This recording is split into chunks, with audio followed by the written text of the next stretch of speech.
गीता के महान संदेश को 7वें अध्याय के 90वें श्लोक को आज हम चिंतन करेंगे। पुण्यो गंध पृथिव्याम च तेजश्चास्मि विभावसौ जीवनम सर्वभूतेषु तपश्चास्मि तपस्विषु। मैं पृथ्वी में मधुर गंध हूँ, अग्नि में तेज मतलब ताप, प्राणियों का जीवन भी मैं हूँ और तपस्वियों का तप भी मैं हूँ। बीजम माम सर्वभूतानां विद्धि पार्थ सनातनम बुद्धिर्बुद्धिमतामस्मि तेजस तेजस्विना अहम। ये 2 श्लोक हम लोग ध्यान देंगे। भगवान श्री कृष्ण कहते हैं पुण्यो गंध पृथिव्याम, पृथ्वी में जो मधुर गंध है वह मैं हूँ। संसार की वह सब उत्कृष्ट चीजें जिसको हम अनुभव करते हैं और वह जीवन शक्ति को ऊपर उठाने में सहयोगी बने, उन सब के संबंध में श्री कृष्ण कह रहे हैं कि उसे तुम परमात्म तत्व के साथ जोड़कर अनुभव करें। तो पृथ्वी में गंध होने का मतलब गंधवती पृथ्वी, ऐसा दर्शन शास्त्रों ने कहा है कि जितनी भी गंध पैदा होती हैं वो सब के सब पृथ्वी के कारण आती हैं। मजा यही है कि हम सभी लोग जो अपने अपने गमलों में या जमीन में बीज बोते हैं, तो बीज जो बोए जाते हैं उन बीजों में अगर हमने कुछ सुंदर सुगंधित फूलों के बीज बोए तो बीज तो बो दिए, अंकुर निकले, उनमें से पौधे बने। अब देखने वाली बात यह होती है कि हमने खाद डाला, खाद में दुर्गंध, खाद जो भी होता है तो वो कोई सुगंध वाला तो होता नहीं।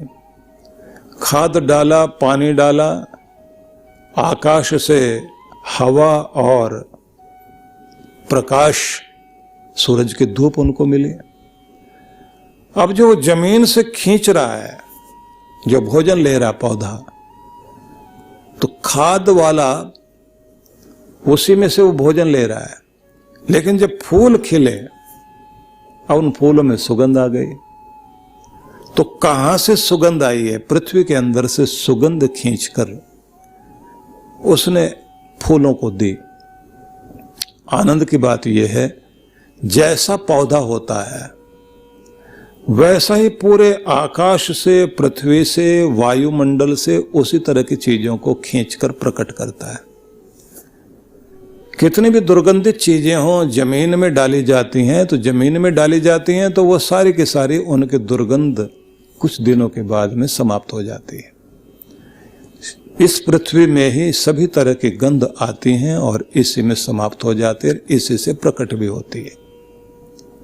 इसलिए कहा गया है कि पृथ्वी को गंधवती कहा गया है, गंध से युक्त कहा गया है कि इसी में सारी गंध प्रकट होती है और इसी के अंदर सब समाहित हो जाती है। अब कृष्ण भगवान जो कहते हैं पुण्यो गंध पृथिव्याम, ये शब्द पकड़ने वाला है। वह जो पुण्य गंध है पृथ्वी में वह मैं हूं। पुण्य गंध से मतलब यह हुआ कि वह सुगंध जो आपको पुण्यों की ओर मतलब पवित्र कर दे, वह सुगंध जो आपको ईश्वर की ओर लेकर के जाए। कितनी तरह की सुगंध इस धरती पर हैं, लेकिन आपके ऋषि मुनियों ने उन सुगंध को सबसे ज्यादा महत्व दिया जिन सुगंध के द्वारा आपके अंदर पवित्र भाव आते हैं।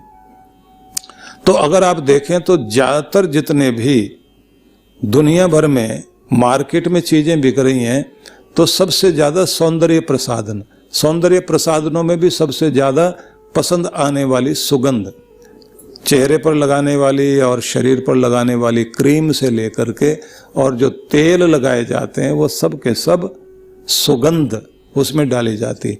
वो सारी सुगंध जो है वासनाओं को बढ़ाने वाली है। लेकिन कुछ सुगंध की जानकारी ली गई कि जिनके कारण मन को शांति आती है, मन में पवित्र भाव आते हैं, उन सुगंधों का चयन किया जाए। तो उन सुगंधों को चयन करने के बाद हवन में और पूजा में प्रयोग करने के लिए उन सुगंधियों को ढूंढा गया।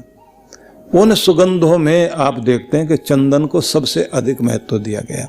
चंदन है, अगर है, अगर की लकड़ी, अगर का जो वृक्ष होता है उसकी लकड़ी जब वो ठीक हो जाती तो उसके अंदर जो ऑयल होता है, उसका जो तेल होता है, उसके अंदर सुगंध बसी होती है। ऐसे ही जो चंदन है, चंदन के अंदर भी अगर आप चंदन के पेड़ के पास जाएं आपको सुगंध नहीं पता लगेगी। जब वो पूरी तरह से बड़ा हो जाता है और वो सही पक जाता है तो उसके अंदर आप जो देखेंगे तो जहां उसका ऑयल बसा हुआ है उसमें सुगंध है। तो चंदन की सुगंध, अगर की सुगंध, तगर की सुगंध, तगर भी होता है।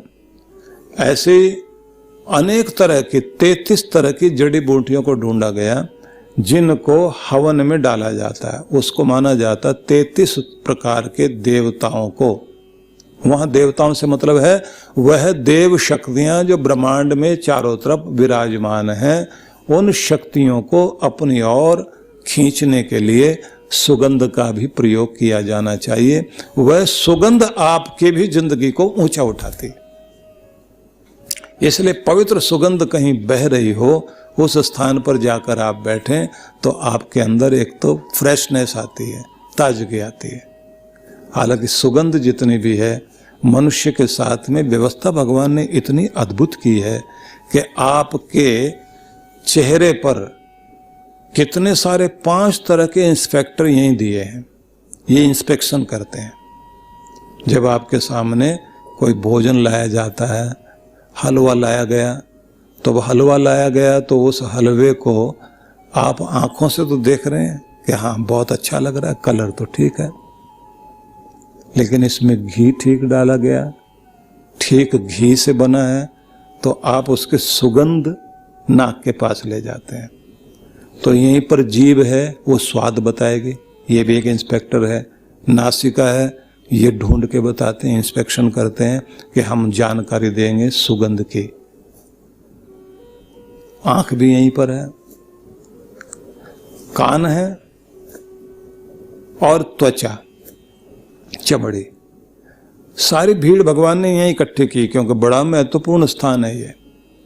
इस जगह सारी जानकारी ली जाए और अगर भगवान थोड़ा आगे पीछे लगा देता, आंखें इधर होती, नाक होती पीछे की तरफ, तो पहले तो हम आंख से देखते कि दूध को जरा देख लीजिए, ठीक है, तो फिर इधर नाक के पास ले जाते, आप सूंघ के बताना कैसा है।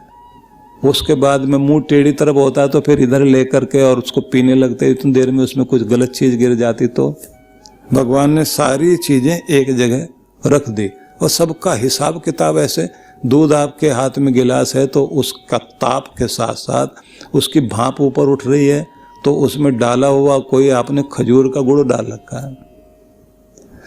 अब खजूर वाला गुड़ डाला हुआ तो उसकी सुगंध अपने आप में एक अलग होती है। नासिका पर जैसे जैसे उसका प्रभाव जाता है, मन क्या करता है, जल्दी से स्वाद ले लिया जाए। अब गरम गरम संदेश और उसमें जो है खजूर का गुड़ डला हुआ है और उसकी सुगंध जो है आपको आ रही है, तो आप उसको लेकर ऐसे, हालांकि ठंडा करके खाते हैं, लेकिन जिन्होंने गरम गरम बनाया अभी, तो वो तो हाथ में ऐसे ले जाते ही ऊपर एकदम नासिका में सुगंध जाते ही जीभ में पानी आना शुरू हो जाता है। कितने सारे लोग तो वे हैं जिनके घर में किचन में भोजन बन रहा होता है, सुगंध बाहर तक आ रही है, वो उस समय अपने आप को रोक नहीं पाते, सुगंध अपने आप परिचय दे रही होती, दौड़ कर जाते हैं। तो जिस सुगंध से आपके अंदर चंचलता हटे, स्थिरता आए और शांति आए, उसको पुण्य गंध कहा गया है। तो पुण्य सुगंध, मधुर सुगंध जो आपको ऊपर उठाए, कहते हैं वो पृथ्वी में जो पुण्य गंध है, पुण्य सुगंध है, मधुर सुगंध है, वो मैं हूँ। अग्नि में जो तेज है वो मैं हूँ। प्राणियों का जो जीवन है, सारे प्राणियों के अंदर जो जिंदगी चल रही है का वो जिंदगी भी मैं हूँ। और ये जो तपस्वी लोग हैं, उन तपस्वियों का जो तप है, उस तप को भी तुम मुझे ही जानो। कोई तपने के बाद कोई व्यक्ति सिद्ध अवस्था में पहुंच जाए, उस सिद्ध अवस्था में पहुंचने के बाद उसके अंदर संसार के किसी भी तरह की चीजों का प्रभाव नहीं आता, ना मान का, ना अपमान का, ना सुख का, ना दुख का। वो अपने नियमों में ठीक चलते चलते, ऐसे तपस्वी लोग इस संसार का जब भला करने के लिए खड़े होते हैं, उनके तप के कारण ही बहुत बड़े बड़े काम होते हैं।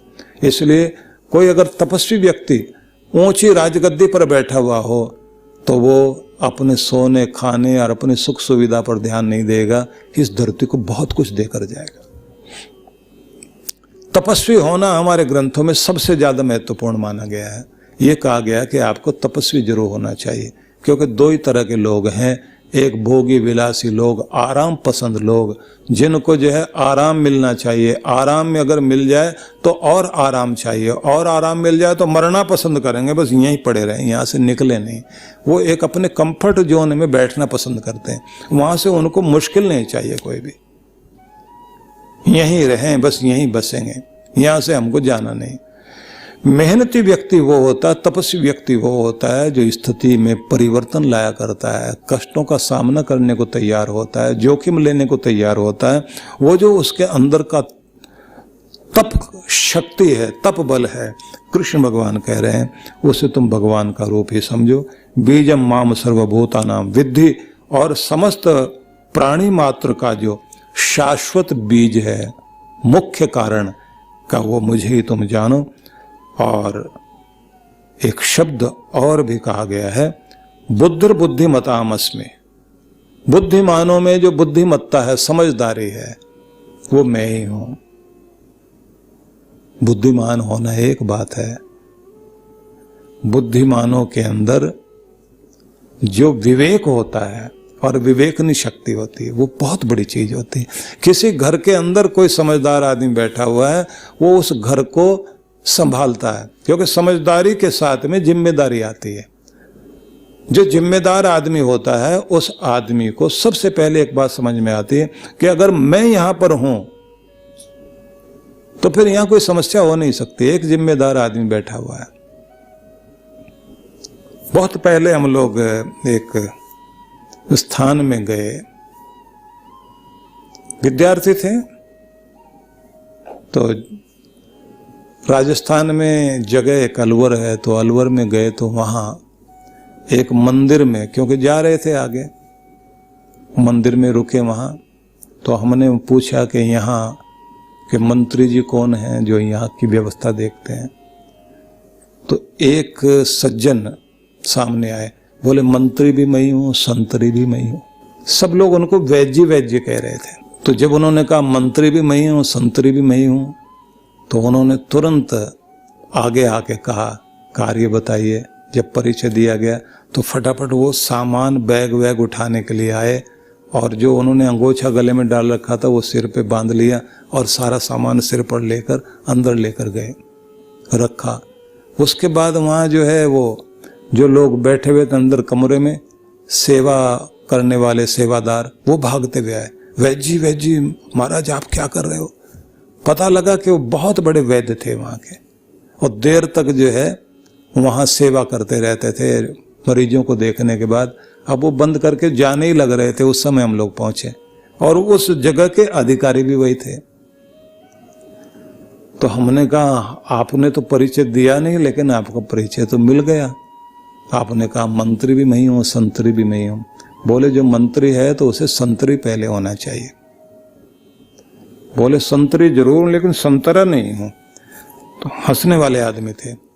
तो मैंने कहा आप दोनों चीजें करते हो। बोले जो आदमी जिम्मेदार है और ये मानता है कि अगर मेरे पास ये पद है तो फिर मैं यहां जिम्मेदार आदमी हूं, तो मेरे होते हुए किसी को तकलीफ हो जाए या कोई दिक्कत हो जाए तो गलत बात है, मुझे ही सब संभालना है।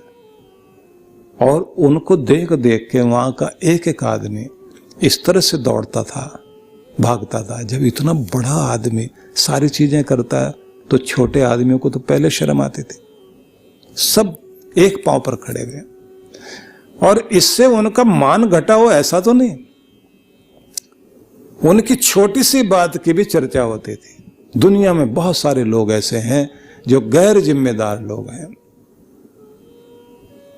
हर घर में अगर एक जिम्मेदार आदमी है वो घर चलता है, किसी संस्था में जिम्मेदार लोग हों तो उसके बाद वहां का कमाल देखे, और किसी डिपार्टमेंट का कोई एक जिम्मेदार आदमी हो और वो ये मानता है कि दूसरों की गलती नहीं साहब, मैं जिम्मेदार हूं, मैं हूं ना यहाँ, अब मेरे रहते हुए अगर गलती हुई है, दूसरे ने नहीं किया, मैं उस पर भरोसा कर लिया, तो गलती मेरी है, वो भरोसे लायक था नहीं, मुझे उस पर नहीं छोड़ना चाहिए था, मुझे करना चाहिए था। बुद्धिमान होना, विवेकी होना, समझदार होना, जिम्मेदार होना बहुत कम लोग होते हैं, लेकिन जो होगा तो ये बात ध्यान रख लीजिए, उसके कारण चीजें चलती हैं। और ऐसे लोग एक काम करते हैं जो बड़ा कमाल का होता है, समस्याएं सुलझाना, झगड़े निपटाना, मुश्किलें आसान करना। जो खुद ही झगड़ा बना हुआ हो, घर के लोग घबराहट में रहते हैं, ये कहीं जाएंगे तो कहीं झगड़ा ना हो जाए, पीछे पीछे चल रहे होते हैं, और वो पति डांट रहा होता, तू क्यों पीछे आ रही है, नहीं नहीं मैंने सोचा मैं भी चलती हूँ, नहीं नहीं तुम्हें आने की जरूरत नहीं, और वो बेचारी पीछे पीछे चल रही है। उसको ये लगता है कि ये कहीं ना कहीं सिर फोड़वाएगा, जाके किसी न किसी का गला पकड़ेगा, तो मैंने ही हाथ जोड़ने फिर वहां से कि नहीं नहीं थोड़ा आज इनका मूड ठीक नहीं है, तो आप झगड़ा मत करिए, हाथ पकड़ना हो तो भी मैं ही रहूंगी आगे। वो बेचारी जिम्मेदार है, वो समझदार है, वो समझती है कि अपने इनका भी मान रह जाए और हमारे घर का भी मान रह जाए। और किसी जगह पर वे लोग होते हैं जिनके बैठे रहने से मोहल्ले भर के, दुनिया भर के, पूरे नगर भर के लोग वहां पहुंचेंगे।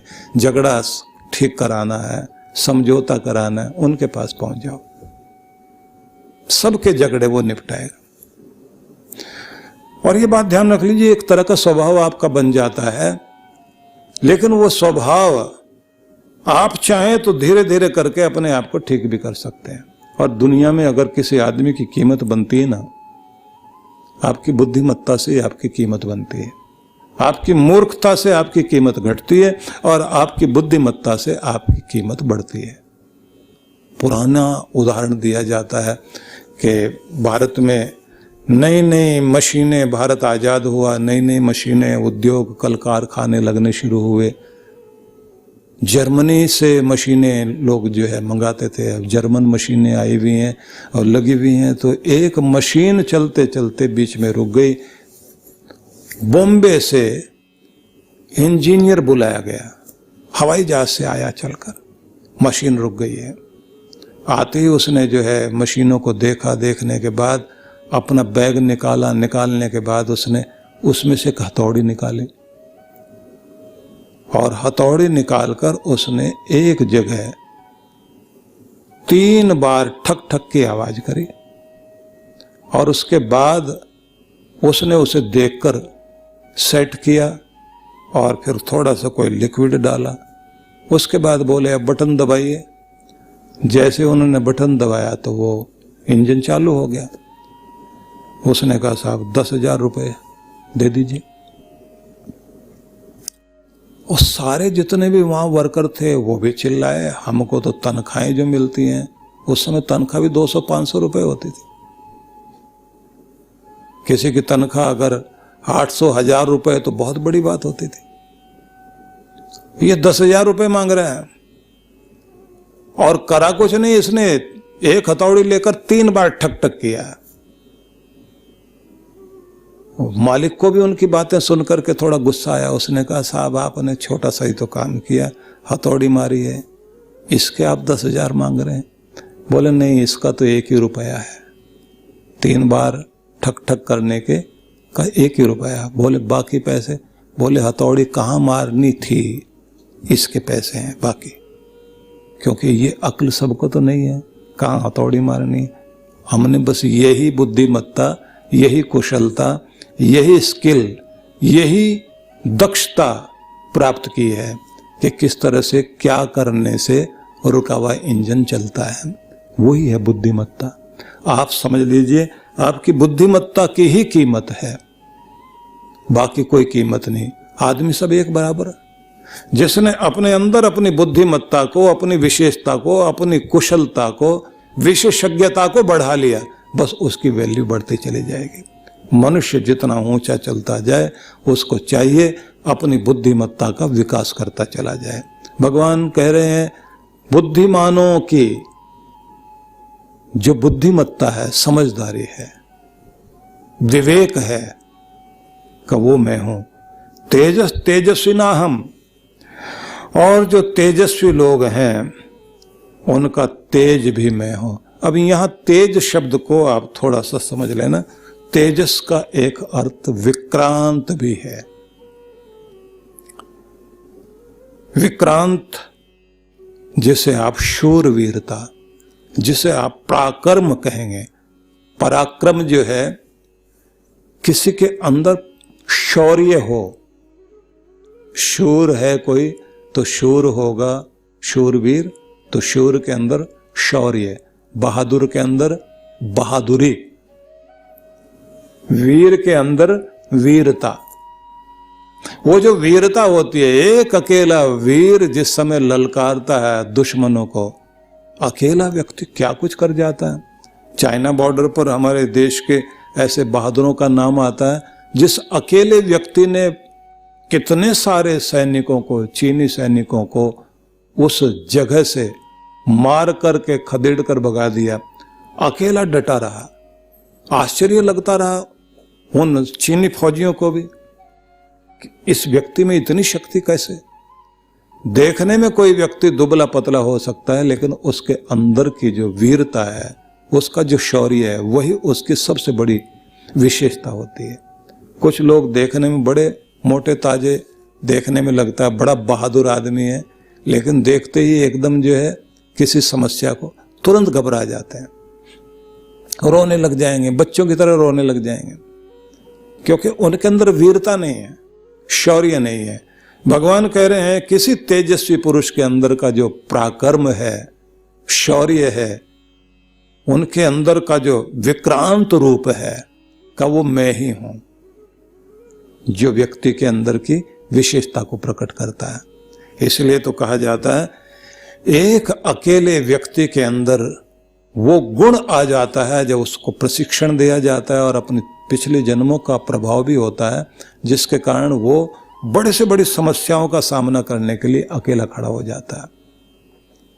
आप देखते हैं ना कि जिस समय भारत में विदेशियों का बहुत बड़ा प्रभाव चल रहा था, खासतौर से मुगलों का प्रभाव, और प्रभाव में उस समय हमारे राजस्थान के अंदर भी कितने सारे लोग तो जो समझौता कर रहे थे, यहाँ तक कि रोटी बेटी का रिश्ता भी जो मुगलों से करने लग गए थे। ऐसे में दक्षिण पश्चिम छोर से भारत का एक वीर जागा।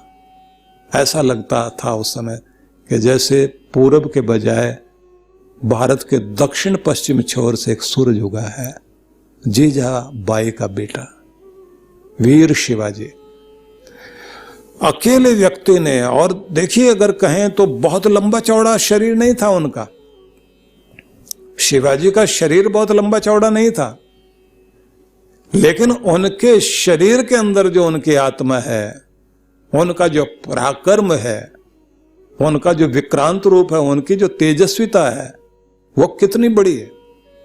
अफजल खां के सामने जब जाना पड़ा, सब देख करके हैरान हो रहे थे। अफजल खां इतना लंबा चौड़ा 6.5-7 फुट का व्यक्ति,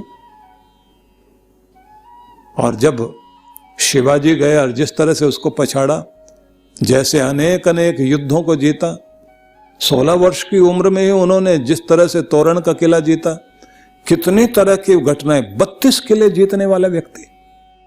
किला जीतना उस समय आसान बात नहीं। किसी व्यक्ति के अंदर जो उसका पराक्रम होता है, उसका जो कि वीरता होती है, वो एक तेज कहलाता, तेजस्वी का तेज, और उनके रहने का असर होता है। मराठा साम्राज्य महाराष्ट्र से चलते चलते दिल्ली, और दिल्ली से मेरठ तक का पूरा क्षेत्र जो है, यहां तक वो लोग पहुंचे। पेशवाओं का राज आगे तक रहा। इसलिए मैं निवेदन करना चाहता हूं कि किसी भी व्यक्ति के अंदर जो शक्तियां होती हैं, वो भगवान की बहुत बड़ी कृपा होती है। उस कृपा के कारण अगर दुनिया का भला हो रहा है, और जो व्यक्ति को ऊपर उठाती है ऐसी कोई कृपा, उस कृपा को माना जाता है ये परमात्मा का ही रूप है। और जिसके कारण व्यक्ति नीचे की तरफ जाए। क्योंकि शक्तिशाली तो बहुत सारे लोग होते हैं जिनकी शक्ति केवल विनाश की तरफ लगी हुई है, जिनकी शक्ति केवल दूसरों को दुख पहुंचाने के लिए लगी हुई है, जो पीड़ा पहुंचाने का ही काम करते हैं। उस शक्ति को तेज नहीं कहा जाएगा, वो तेजस्विता नहीं है जो चोट पहुंचाने का काम करती, जो बचाने का काम करती है। औरंगजेब ने जिस समय जजिया कर लगाया हुआ था, जजिया एक बहुत बड़ा टैक्स था जो हिंदू होने के नाम पर देना पड़ता था। लाल किले से जामा मस्जिद के लिए नमाज पढ़ने के लिए औरंगजेब निकले। 2000 लोगों ने सड़क पर खड़े होकर उनके सामने सिर झुकाकर प्रार्थना की कि हमारे ऊपर ये टैक्स जो लगाया गया है ये नहीं लगाया जाए। वो हाथी पर बैठे हुए आ रहे थे, औरंगजेब गर्दन हिला दी, कह दिया नहीं, टैक्स जैसे लगा हुआ वैसे ही लगेगा। तो सब लोगों ने जो है वो जमीन पर बैठ गए। बोले तुम्हारे रोकने से मैं नहीं रुकने वाला। सब जमीन पर लेट गए। वो अपना हाथी उनके ऊपर से चढ़ाते हुए चले गए। इतिहासकारों ने अपने ढंग से घटनाएं लिखी हैं। कहते हैं कि उसके बाद शिवाजी का पत्र आया औरंगजेब के नाम, जिसमें उन्होंने लिखा कि बहुत टैक्स वसूल करने की आदत पड़ी हुई है, गरीब निहत्ते कमजोर लोगों से टैक्स वसूलते हो, अगर हिम्मत है तो शिवाजी से टैक्स लेकर के दिखाओ ना। और जैसा पत्र मिलता है, बड़ा अद्भुत पत्र दिखाई देता है कि हाँ कोई शूरवीर है। मैं निवेदन करना चाहता हूं, अन्याय का सामना करने का साहस जहां कहीं पैदा होता है वो पराक्रम कहलाता है। तो कहा गया पराक्रम किसी भी व्यक्ति के अंदर है, वो परमात्मा का ही रूप है। लेकिन ऐसा पराक्रम जो अन्याय से बचाए, दुख से बचाए, पीड़ा से बचाए, ऐसा पराक्रम नहीं कि गरीब के ऊपर, कमजोर के ऊपर अत्याचार करे, उसे पराक्रम नहीं कहा गया। तो बहुत सुंदर संदेश है भगवान श्री कृष्ण के ये। तो इस पर हम लोग सभी विचार करें, जहां उन्होंने कहा कि सभी का आदि कारण मैं ही हूं और मैं ही बुद्धिमानों की बुद्धिमत्ता हूं, तेजस्वियों का तेज हूं और पृथ्वी के अंदर पुण्य गंध हूं और सभी प्राणी मात्र के अंदर जीवन हो, तपस्वियों का तप भी मैं ही हूं। सभी के लिए बहुत सारी मंगल कामनाएं। ओम शांति शांति शांति। ओम।